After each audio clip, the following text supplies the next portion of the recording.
Jumpa lagi, saudara. Sekarang ini saya berada di sebuah kebun kecil ini. Ini lokasinya berada di Dusun Sukorejo, Desanya Kradenan, Kecamatan Dolopo, Kabupaten Madiun. Ini perkebunan kecil ini adalah semacam eksperimen untuk model pertanian gaya baru ini, saudara.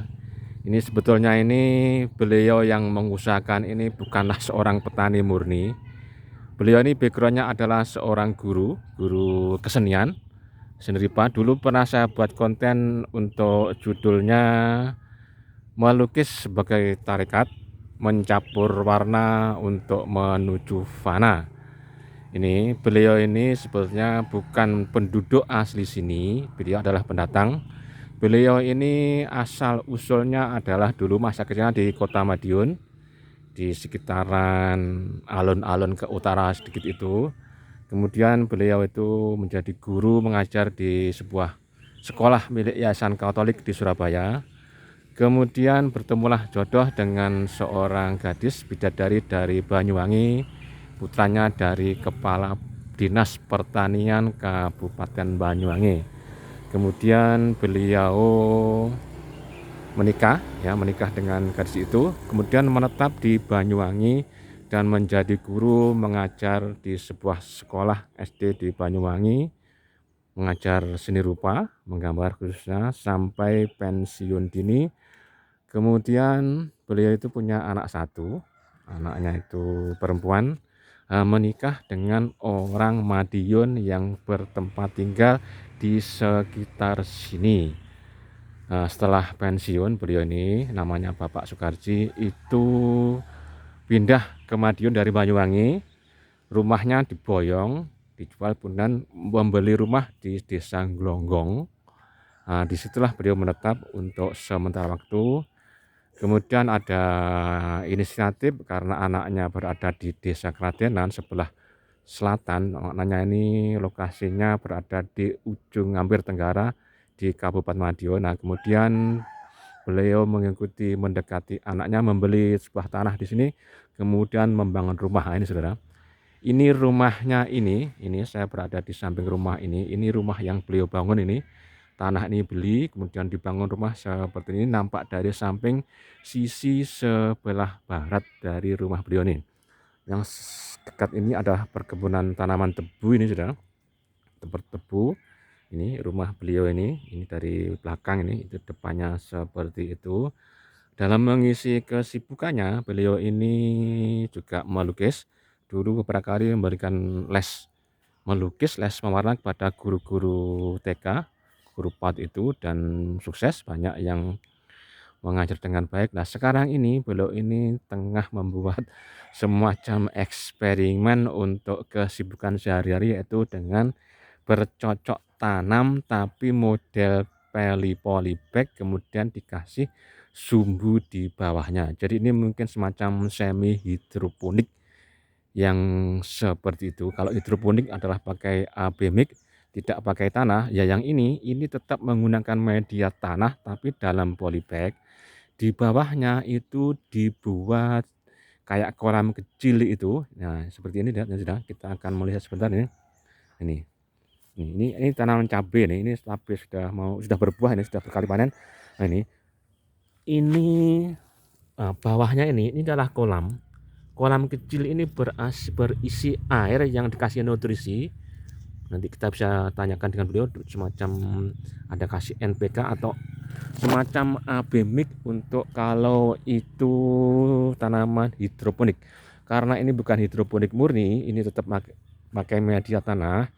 Nah, beliau berpikir biar tidak nyiram terus, bawahnya itu dikasih air kolam. Nah, yang ini adalah tanaman seledri, sudah nih.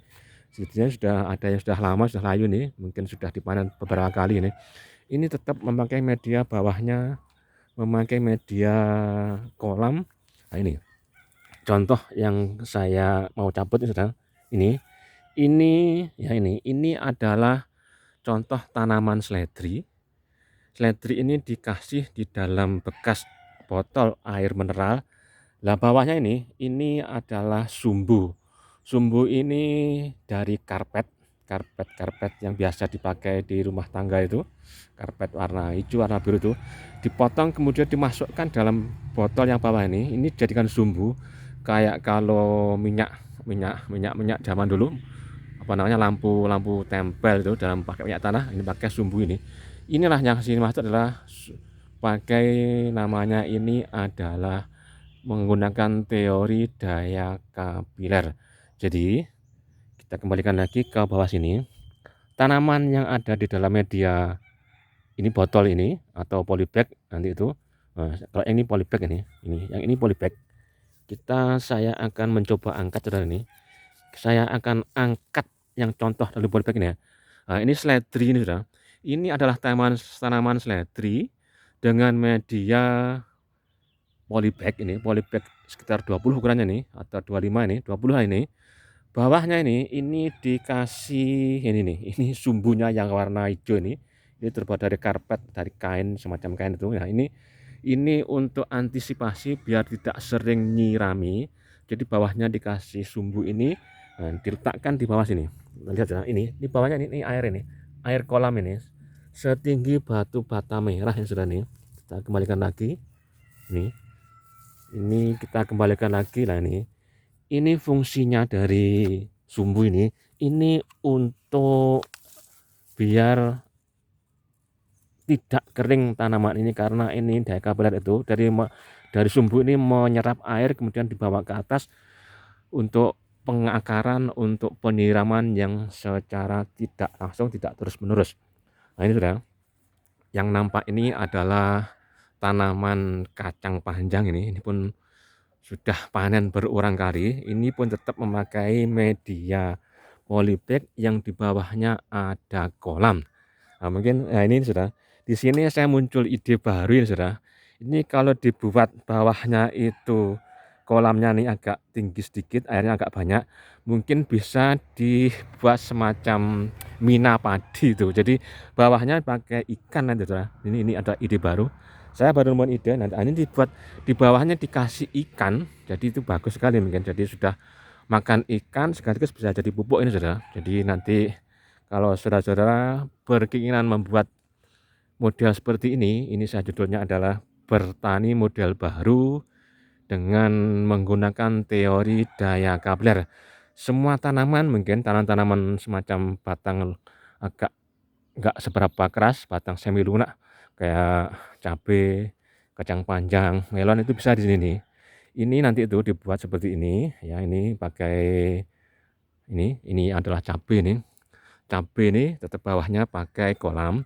Nah, kolam di bawah nanti itu mungkin bisa dikasih ikan. Jadi itu bisa multi fungsi, multi manfaat itu. Airnya ada ikannya, kemudian dikasih pakan. Nah, pakan dari ikan, dari kotoran ikan itu bisa jadi pupuk.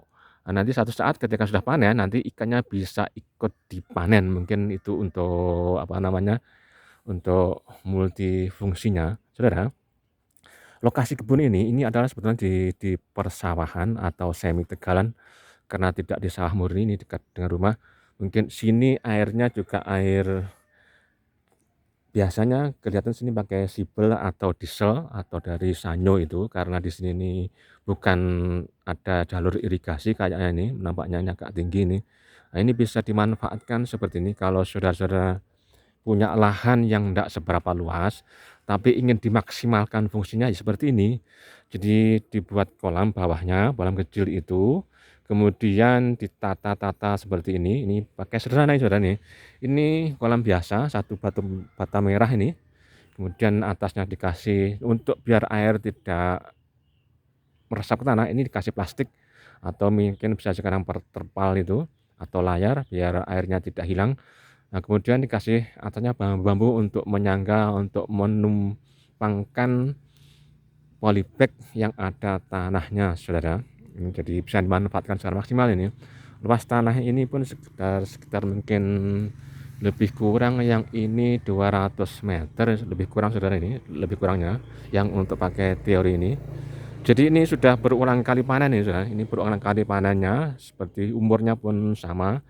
Tapi ini lebih kelihatan seger-seger karena nutrisinya pun sudah cukup untuk tanaman ini, jadi tidak perlu pupuk yang macam-macam. Pupuknya beliau juga buat sendiri Saudara, nanti kita akan ketemu dengan beliau yang mengusahakan pertanian model baru ini. Nanti kita mungkin bisa sedikit bertanya bagaimana awalnya, bagaimana pupuknya, seperti itu. Saya masih berdiri di sini, saya akan mencoba berputar dulu, memutari sini dari agak luarnya, biar Saudara tahu ini lokasinya seperti ini. Ini adalah tanaman pisang. Dulunya ini dibuat tanaman pisang karena banyak hama pisang, badongen itu. Akhirnya pisang dibawa semua diganti tanaman seperti itu, Saudara. Nih cabenya sudah mulai ini sudah panen berulang kali. Ini adalah cabai yang siap dipanen ini. Jadi ini cabai bawahnya seledri. Ini Saudara, mungkin yang perlu Saudara buat nanti itu kalau buat seperti ini, bawahnya mungkin bisa dikasih ikan. Jadi kolamnya mungkin agak sedikit tinggi sedikit, mungkin sumbunya agak lebih panjang. Sumbunya biasa aja nggak apa, tapi bawahnya bisa dikasihkan sehingga bisa bermanfaat Saudara. Ini alistik sini, ini banyak tanaman tebu Saudara. Ini tanaman tebu ini mungkin relatif tidak membutuhkan air. Jadi orang tani tradisional seperti ini, jadi tanaman padi, tebu yang tidak macam-macam pakai pikiran. Nah ini ya sudah, ini adalah semacam semangka ini. Nah ini seledri, ini juga masih menggunakan media polybag, kemudian kolam yang bawahnya pakai sumbu itu. Ini daya kapiler yang digunakan, ini teori kapiler sudah nih. Ini sudah, saya akan berjalan mengitari sini untuk melihat-lihat. Yang ini sudah, yang ini adalah semacam wok, semacam apa ya, campnya atau semacam untuk pembuatan medianya di sini nih, mengatur apa namanya media. Nah sudah, ini adalah polybag ini adalah media yang akan dibuat. Kemudian sudah, ini saya tunjukkan sudah, ini adalah seperti ini yang nampak ini polybag yang bawahnya ada sumbunya seperti ini ya. Ini dikasih media tanah. Ini medianya ini adalah tanah beladak atau walet itu, kemudian dicampur dengan sekam biasa, ini bukan sekam bakar, sekam biasa. Kemudian bisa dikasih sedikit kotoran hewan untuk campuran, mungkin bisa juga dikasih semacam apa namanya ponska atau pupuk kimia yang lain sedikit untuk campuran bahan medianya seperti ini. Ini adalah polybag ukuran 20-an, kasih sumbu. Nah, ini yang sudah dikasih tanahnya seperti ini, kemudian nanti itu dicampur dan dikasih tanaman Saudara. Ini saya berjalan di sini nih. Ini yang tetap pakai media polybag dan pakai daya kapiler Saudara. Nah, sedang yang ini ini adalah tanaman cabai yang biasa ini, tapi ini tetap pakai media polybag karena untuk hemat apa namanya, biar tidak banyak rumputnya, biar simple untuk kalau ada gulmanya sehingga bisa dijabut-jabut. Ini kalau sebetulnya ini bisa dikasih media kapiler, tapi karena mungkin keterbatasan dana untuk membuat kolam, jadi dibuat seperti ini. Ini satu jalur. Nah lajur ini ada sekitar 75 sudah. Ini seperti ini. Nah ini dibuat, ini yang semi tradisional dalam arti polybag, kemudian dikasih di tanah biasa, di tanah persawahan itu. Ini juga tanaman cabai nih, ini pun juga semacam masukan. Saya pernah sering ketemu dengan beliau itu, kalau tanaman cabai itu sak amblek-ambleknya cabai, sak jatuhnya harga cabai itu mungkin masih kita ada untungnya, paling tidak seperti itu. Beda dengan semacam kangkung atau sawi itu, kalau sudah harga jatuh terus kemudian harganya pun murah, jadi untuk menghemat apa namanya waktu, tenaga dan media itu mungkin lebih baik seperti ini menurut saya itu. Ini kita kembali ke situ sudah. Nah ini beliau tengah berdiri menghadap ke tanaman sudah ini. Ini beliau yang mempunyai ide untuk membuat pertanian dengan daya kapiler sudah ini. Mungkin kita bisa sedikit tanah ini. Assalamualaikum Pak Karji. Waalaikumsalam. Nah, ini saudara, ini beliau ini adalah sebetulnya ini bukan seorang petani saudara ini tidak ada background bertani karena lahir di kota, masa kecil di kota, kemudian hidup di kota Surabaya, pindah di Banyuwangi juga di kota, seorang guru dan seorang pelukis. Tapi di sini nih beliau ini memang suka tanam menanam sehingga beliau punya ide untuk membuat tanaman yang saya katakan tadi itu semi hidroponik dengan menggunakan teori daya kapiler. Dulunya bagaimana nih kok bisa tiba-tiba muncul ide ngaten iki dulu tuh? Seorang pensiunan itu kan banyak waktu kosong. Iya. Makanya untuk ngisi kekosongan biar ndak banyak ngelamun, Ya. saya pengen mengisi dengan kegiatan yang baru sama sekali, yaitu bagaimana caranya bertani dan akhirnya nanti kita bisa menikmati hasil-hasil yang sifatnya alami, benar-benar alami.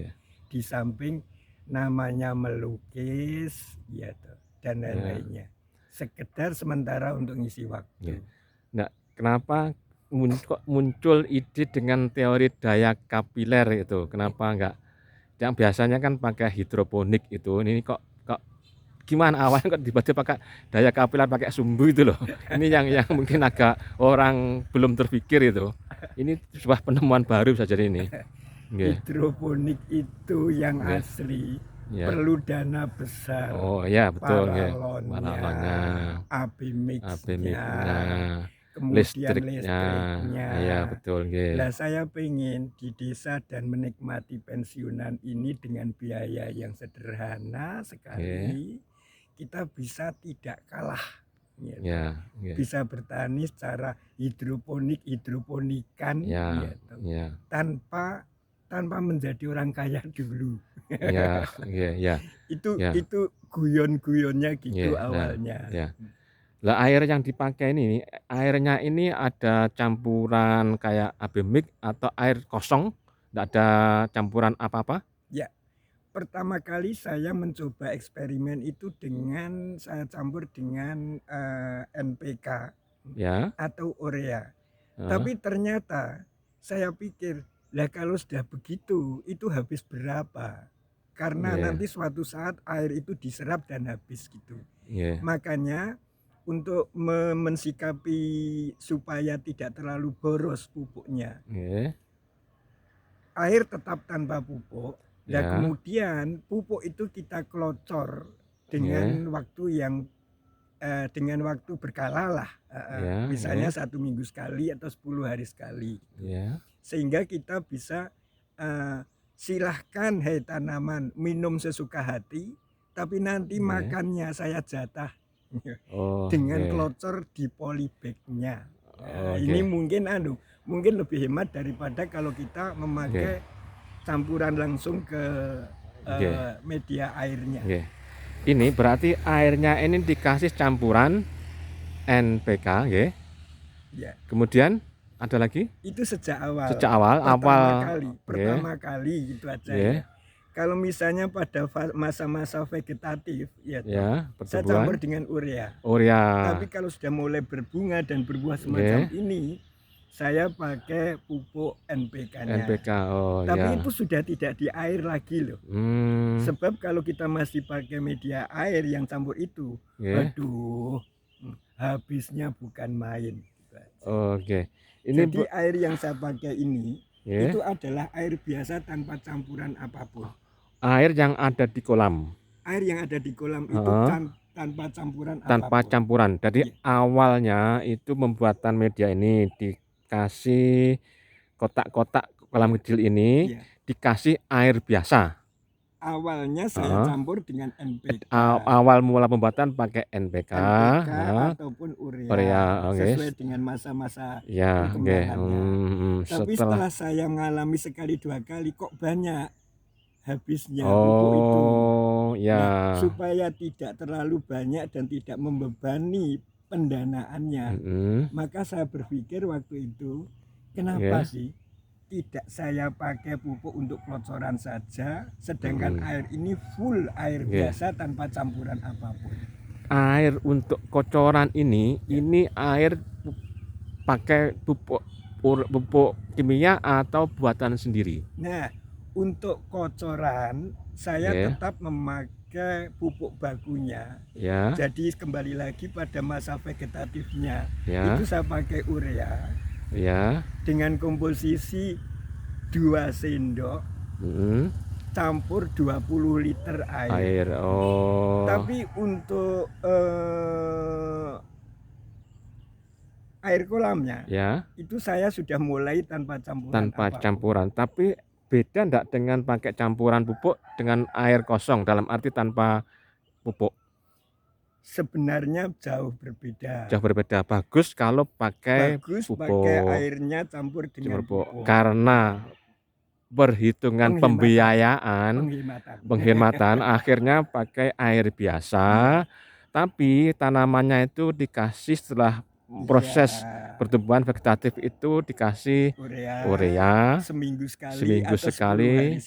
Urea dengan takaran, jadi 1 sendok urea itu 20 liter air. Jadi saudara, kalau ingin mempraktekkan itu nanti urea pupuk nanti itu, jadi 1 sendok pupuk urea itu 20 liter air, itu 20 liter itu semacam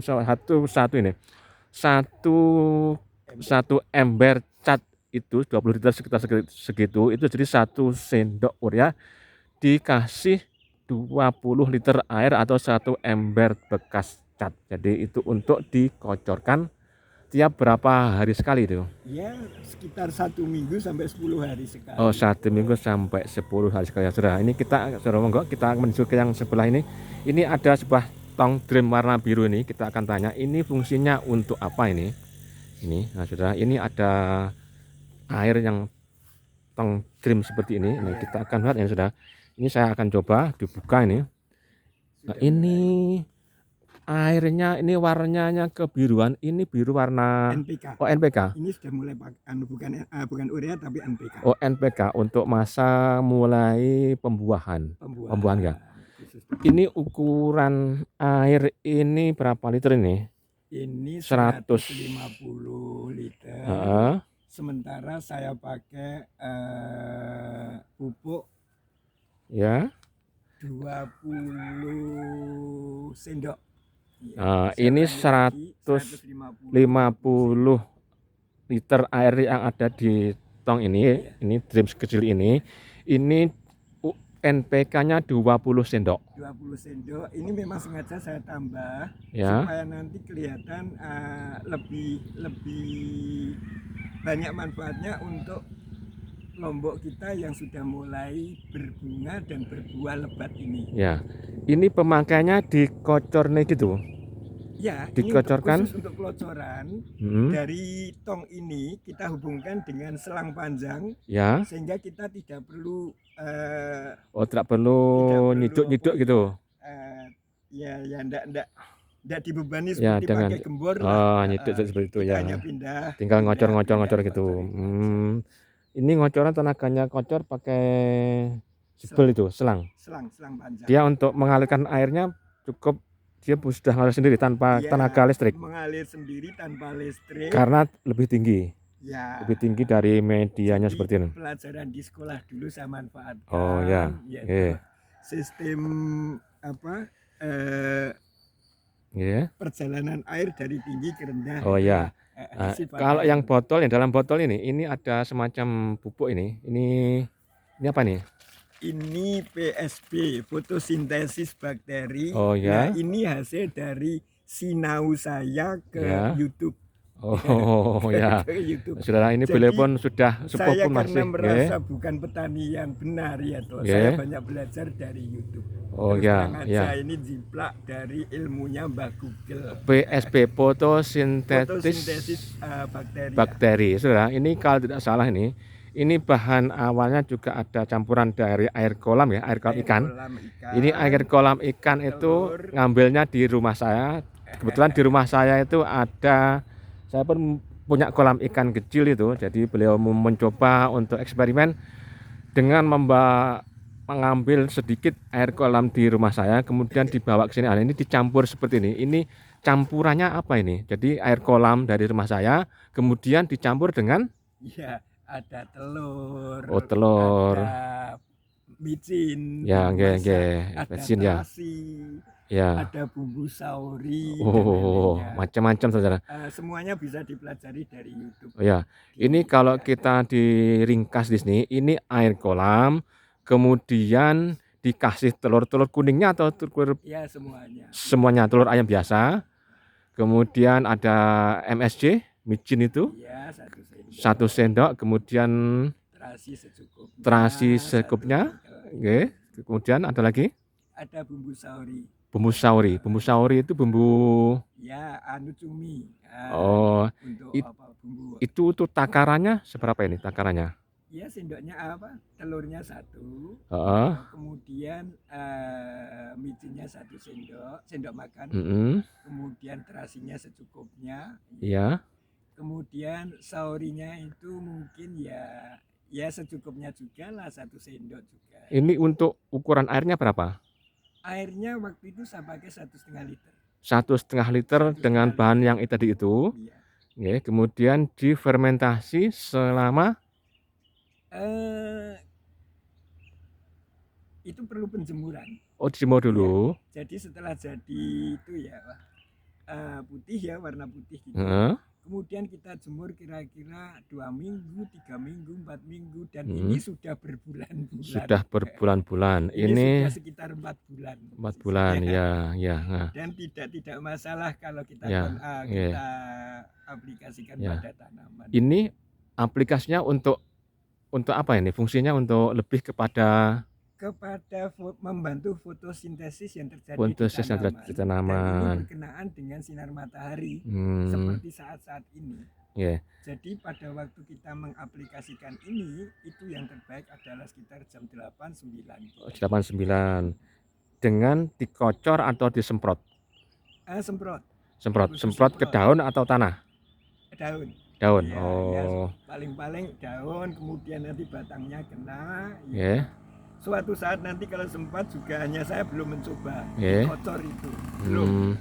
Tapi menurut Mbah Google-nya katakan di YouTube, itu juga ada pengaruhnya baik untuk dikocor. Ini campurannya? Nah, pada waktu kita mengaplikasikan ini, pupuk ini saya pakai 1 gelas plastik. Itu dicampur dengan 20 liter air seperti pupuk NPK dan urea. Ya. 1 gelas air mineral itu dicampur ke dalam 20 liter air, dalam arti 1 ember bekas cat itu ukurannya, kemudian disemprot nih seperti itu sudah. Dispray itu. Jadi ini adalah sebuah semacam eksperimen mungkin bagi yang belum pernah lihat ini ya. Tadi itu kita membuat sistem dengan teori daya kapiler pakai media. Memang kalau petani tradisional mungkin agak sedikit ribet karena wong nandur ngono kok dadak nggo polybag, dadak pakai macam-macam gitu toh. Tapi karena kita lihat sudah yang di sekitar sini menampak gersang karena ini memang air irigasinya juga tidak lancar. Jadi dengan sistem ini memang perlu kesabaran, ketelatenan untuk bisa jadi untuk menghibur diri. Mungkin bagi saudara-saudara yang mungkin sudah masa-masa pensiun memang asik ini. Jadi ini pagi-pagi melihat ini tanaman ini ledung-ledung hijau dengan cabai yang sudah berbuah, kemudian ada tanaman kacang panjang di belakang itu ada waluh itu. Ada waluh itu apa ya bahasa Indonesia? Waluh itu ada yang buat untuk selabu ya, yang untuk orang Amerika untuk semacam apa namanya Halloween itu loh. Ini jadi ini seperti ini bawahnya kangkung ini. Kalau yang ini biasa ini di tanah biasa. Tapi tetap medianya polybag, ada samping bawahnya ada kangkung ini. Ini juga pakai pupuk yang sama. Pupuknya sama. Nah, bedanya yang ini terus Ya. Sebelum kita lupa ya, untuk insektisidanya dan lainnya bisa dia. Oh ya, insektisida. Dulu pernah cerita kalau pakai kunir. Ya, kunir ini pripun ini? Kunir bagaimana nih? Ya. Kunir. Selama ini saya perlu menjelaskan ya, bahwa saya sejak pertama tidak ingin memakai obat-obatan dari toko, dari pabrikan. Ya. Dan saya lebih yakin obat-obatan dari bumbu dapur. Oh ya. Di antaranya untuk hama-hama itu pertama saya pakai kunir dan bawang putih. Ya. Kemudian kita pakai untuk semprot daun dan sekaligus ampasnya, sisa-sisa yang tidak tersaring itu saya pakai untuk kocor. Itu bukan main. Hasilnya seperti ini. Sampai hari ini kelihatannya belum ada hama yang mampir di cabai kita. Kemudian untuk yang ngatasi yang agak ekstrim, saya pakai sabun cair dan bawang putih. Kemudian kita semprotkan pada daun juga. Itu efektif banget. Sehingga dengan dua cara ini, ya perlu saya katakan, kunir itu selain untuk insektisidanya, juga untuk menyuburkan tanaman. Sebab kita tahu kunir ini adalah bahan yang multi bagus untuk pengobatan, untuk pencegahan. Ya, ini sudah ada. Jadi ini bukan rahasia lagi ya, tapi ini yang saya yakini dan sampai saat ini, sampai berbuah ini saya tidak pernah memakai obat-obatan dari toko. Pestisida. Jadi kasarnya tidak banyak uang yang saya pakai untuk beli keinginan saya ini. Ya betul, ini jadi saudara, ini pakai kunir itu, kunir yang diparut, kemudian direbus, di blender, kemudian direbus, kemudian itu dikocorkan ke tanahnya. Ini betul-betul apa namanya, semacam hama-hama cabuk seperti itu memang tidak berani. Ulat-ulat itu pakai kunir itu memang nggak berani. Jadi kalau untuk mau kembali ke alami, back to nature itu mungkin bisa diterapkan pakai media seperti itu, bahan-bahan dapur, bahan-bahan yang ada di rumah tangga itu bisa untuk pupuk. Jadi semacam telur itu. Saya menemukan beberapa postingan dari teman-teman itu tentang pakai telur itu, telur kuning, telur yang di itu. Bahkan kelapa atau apa itu, kelapa masih muda tuh, nah saya belum tahu bagaimana cara prakteknya. Kelapa muda dibelah kemudian dikasih telur kok bisa tumbuh itu loh. Itu yang saya belum pernah tahu persisnya itu, tapi ada seperti itu. Itu perlu dibuktikan saudara. Jadi ini saudara, ini yang kita buat untuk edisi kali ini. Kita akan mencoba bergeser lagi melihat tanaman cabai yang ada di sini. Ini tanaman cabainya sudah berbuah ya, untuk lumintu ini. Jadi kalau untuk sekedar bumbu sendiri masih curah, ini masih lebih ini, sehingga bisa dijual walaupun tidak seberapa banyak karena memang lahannya seperti ini, tidak banyak tapi bisa dimaksimalkan. Yang ini adalah tanaman kacang panjang saudara. Kacang panjang ini tanah bawahnya juga seperti ini, pakai polybag dan kolam. Nah ini anjang-anjangnya atasnya ini bukan pakai lanjaran, tapi pakainya ini adalah tampar atau kenur atau senar, itu dibuat untuk merambatnya tanaman kacang panjang ini. Biasanya pakai lanjaran dan digalengan. Kalau ini memang dimaksimalkan ini. Jadi satu petak kolam ini berisi 1, 2, 3, 4 banyak polybag sudah ini. Dengan polybag ukuran 3 bulan sudah ini, ada 1, 2, 3, 4 ini. Ini lebar kolam berapa ini? Sekitar 60-70 cm. Lebar kolam sekitar 60-70. Ini bisa memuat 1, 2, 3, 4 polybag ukuran 30-an. Ini jadi bisa dimaksimalkan sudah ini. Ini tanamannya sudah mulai panen. Yang kita akan melihatnya sini. Nah ini adalah waluh atau labu yang sudah sebentar lagi akan panen. Ini kononnya ini tidak sengaja, ini hanya sekedar tidak berapa dirawat, tapi juga cukup subur ini, mungkin karena nutrisinya cukup bagus ini. Ini ada waluhnya. Ini yang kita perhatikan ini, dibuat ini. Ini labu. Ini juga labu yang sudah mau panen ini. Nah, ini sudah. Ini adalah tanaman kacang panjang yang merapat, ini barusan dipanen sudah ini nampaknya ini. Bisa untuk tiap hari, untuk lalap, untuk ini sudah yang kecil-kecil, yang besar, yang agak tua sudah dipanen, yang kecil-kecil nyusul untuk dipanen lagi. Jadi apa-apa yang diusahakan di sini ini tidak ada istilah usaha tidak mengkhianati hasil, mungkin di sini bisa dibuktikan. Walaupun kadang usaha tidak mengkhianati hasil itu juga belum tentu, karena usaha juga nggak hasil, tapi ini usaha ini sudah ada hasilnya seperti itu. Jadi media yang dibutuhkan adalah memang tanah, kemudian batu bata seperti ini untuk membuat kolam. Untuk kolam bisa dibuat apapun itu, mungkin pakai batako atau apa seperti ini kolam ini. Nah, ini kolam ini pakai plastik untuk menahan air biar tidak meresap. Nah, kalau saudara menghendaki dibuat seperti ini, bisa dimaksudkan bawahnya dikasih ikan, mungkin bagus tuh. Jadi ikan, entah ikan nila atau ikan lele atau tombro itu lebih maksimal. Jadi atasnya ada tanamannya, bawahnya ada ikan. Jadi bisa panen macam-macam, bisa untuk kebutuhan sendiri satu keluarga. Cukup ini untuk ukuran tanah seperti ini. Jadi bisa panen iwak, bisa panen cabai, sayuran, sawi, kangkung, kacang panjang dan lain sebagainya.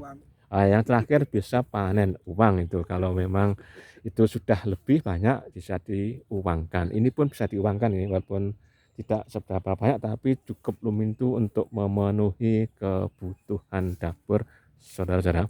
Jadi saya bergeser ke arah sini. Ini saya ke tepi sini nih. Dan untuk ini adalah kacang panjangnya. Dan saya akan mengakhiri nanti setelah ini. Nih kita lihat dulu dari sini, dari agak ke saya bergeser berundur ke arah barat ini saya menghadap matahari ini mungkin sekitar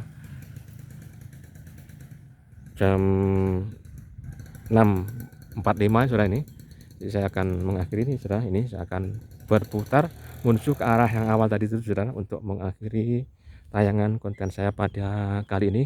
Mudah-mudahan ada manfaatnya, minimal informasi untuk ada jenis tanaman atau model tani gaya baru ini dengan menggunakan teori daya kapiler yang ini sudah dibuktikan dan sudah berhasil dan bisa dimanfaatkan, dimakan, dan di kebutuhan yang lain sudah dirasakan hasilnya saudara. Jadi ini adalah ini sudah, saya akan kembali ke semula untuk mengakhiri konten pada kali ini. Sekali lagi terima kasih yang sudah menyaksikan konten saya pada hari ini.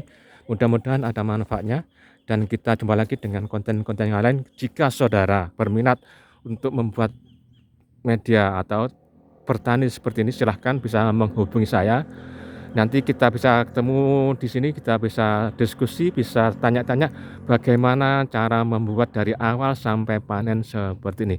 Terima kasih, matur nuwun, dan jumpa lagi. Kamsia, selamat pagi.